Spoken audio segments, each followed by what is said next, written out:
the defending champion, Filippo Zana. But this is interesting. Look, again, Pale Bilbao flicks it over. Aliotti is not having any of it. He comes through, but he's not going hard, is he, Hannah? He's not, and you can start to see they're just taking this opportunity on this section before we get to that 1 kilometre to go marker where the road really starts to rear up.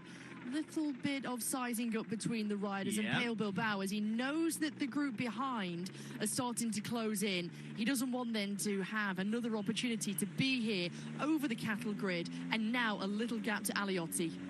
Well spotted. It's a cattle. I was trying to figure out why there was padding there. Cattle grid. Well spotted, Hannah. That makes sense with the mountain goats and what have you. Aliotti is having to work quite hard, though. Pozzovivo's been shaken out by that, but he's a kind of a big gear grinder as well, so I think he's going to work his way back on. Both of our... Hannah, you and I are pretty good, you know. Both of our picks in this leading four.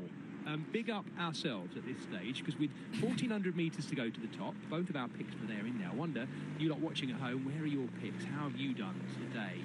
Picking on who you think might win this stage. Pale Bilbao looks really strong, but he can't get off the front at the moment, and Aliotti is having absolutely none of it. We're watching a great, cautious game of mountain chess, and now Paul Double goes. Why not? Absolutely, because he knows those two at the front are watching each other.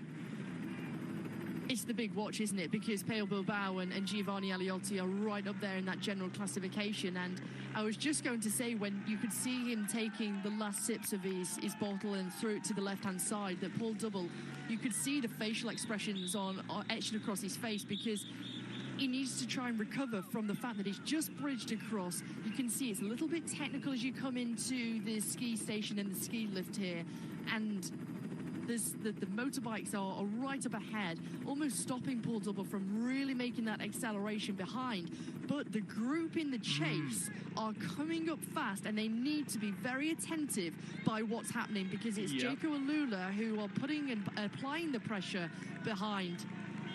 That's not Zana either. Zana has still got a teammate there. I think Filippo Zana, our defending champion, is sitting at the back of that group. We are going to see a brilliant finale here on the Queen stage of the 30th birthday edition of the Tour of Slovenia, up here at the mountain ski station of Kraves. It is coming back together by the looks of it. Paul Double attacked just before the Flamme Rouge. They went under one of the flimsiest looking red flames I've ever seen coming towards a finish like this. A tiny little red triangle pointing down from a piece of string. And now it's Pozzovivo who comes back to the front.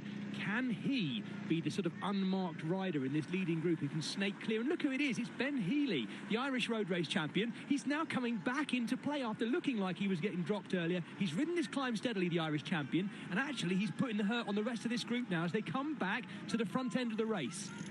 Kras is still there, as is Filippo Zana. Zambanini's there, which is great news for Pale Bilbao, because we saw that he's an excellent teammate for the rider from the Basque Country, and so he's got someone to starting to struggle here, and Double puts in another dig. Yep, another big dig by the Englishman at the front for Polti Cometa, and he's taken Pale Bilbao with him. They're shaking out the race leader. Giovanni Aliotti is just struggling to get back on terms with Paul Double here, who kicks in and out of these final bends in the last kilometre. There must be about 600 metres to go. The Englishman for Polti Cometa on the front, but he has Pale Bilbao, who so far has looked faultless on this climb. Yes, he's been waiting. Yes, he's been trying not to do too much, but he's shaken it out and shaken it out again. Paul Double goes one more time. They may never get back on terms here. The race leader, I wouldn't say he's in trouble, Aliotti, yesterday's winner, but he's definitely drifting right now.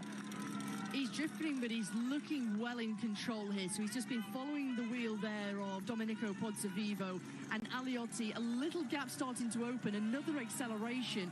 But Pale Bilbao is looking strong. He's looking in control.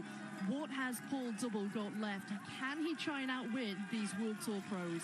They've got to be careful as well, Hannah, because there are riders drifting away from the front of that chasing group behind. 200 metres to go. What can Aliotti do to go two in a row? I think Aliotti actually is on the ropes a little bit. The faces he's pulling back there, I don't think he's going to have what it takes. It is, at the moment, I have to say, in that leading group, looking so good for Pale Bilbao. Look at the face of Aliotti. Domenico Pozzovivo kicking out of that corner. They've got about 150 metres to go. Pozzovivo starts the long line. Here comes Pale Bilbao in the middle. Yes, Pellizzari has got on, Hannah. Well spotted. Look at the white jersey. Now Pale Bilbao goes. He looks so good all the way, and he's going to take the Queen stage, no doubt about that. I don't think any of them can come back to him. Pale Bilbao played a poker game at the front of this, and he has won.